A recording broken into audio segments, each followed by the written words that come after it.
मेरे गांव का ही एक राजकुमार नाम का लड़का है जो मुझे फ़ोन करके धमकी दिया कि आज हमारे आमने सामने नहीं होइएगा, नहीं तो बहुत बड़ी घटना घट जाएगी। हमने अपना मोबाइल बंद कर लिया। 10 से 15 मिनट के बाद एक चाय दुकान में हम बैठे थे। वहाँ आकर के वो लड़का बोला कि हमको 2 लाख रुपया मिल रहा है, हम आपका आज हत्या कर देंगे, हमको माफ़ कर दीजिए। अगर विश्वास नहीं हो रहा है तो सामने लगे सीसीटीवी कैमरा को भी हमने बंद करवा दिया है। इसके बाद हम जाके थाना में आवेदन दिए। थाना में आवेदन देने के बाद वहाँ से पुलिस आरोपी के घर पर गया और आरोपी का छोटा भाई दरोगा से आवेदन छीन के आवेदन को फाड़ दिया। दोबारा हमने फिर थाना जाके आवेदन दिया, लेकिन अभी तक कोई कार्रवाई नहीं हुई थी। हमने अपनी बातों को संघ में रखा। संघ के लोगों के द्वारा 1 दिवसीय धरना का आज आयोजन किया गया था। धरना हम लोगों ने दिया।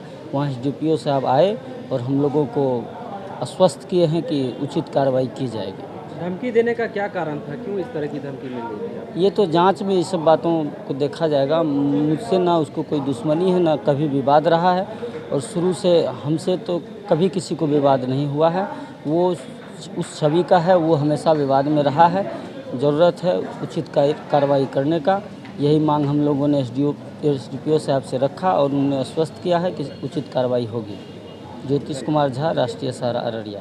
दरअसल राष्ट्रीय सहारा के ब्यूरो चीफ हैं ज्योतिष जी, हमारे बगल में हैं।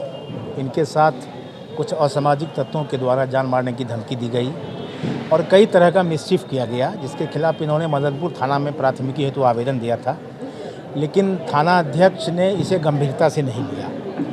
दरअसल ये लाइफ थ्रेटनिंग था, लेकिन जिस तरह से थाना अध्यक्ष द्वारा गंभीरता से नहीं लिया गया तो एक चिंता का विषय तो बनता है।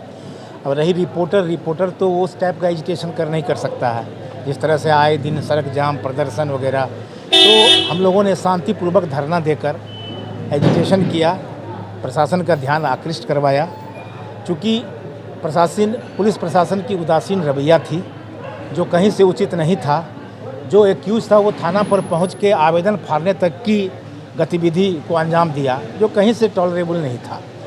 तो मुझे लगता है कहीं न कहीं पुलिस के लिए भी ये चुनौती है। प्रशासन से ज़्यादा पुलिस के लिए ये शर्मनाक बात थी कि एक असामाजिक तत्वों के द्वारा इस तरह की गतिविधि की जाती है।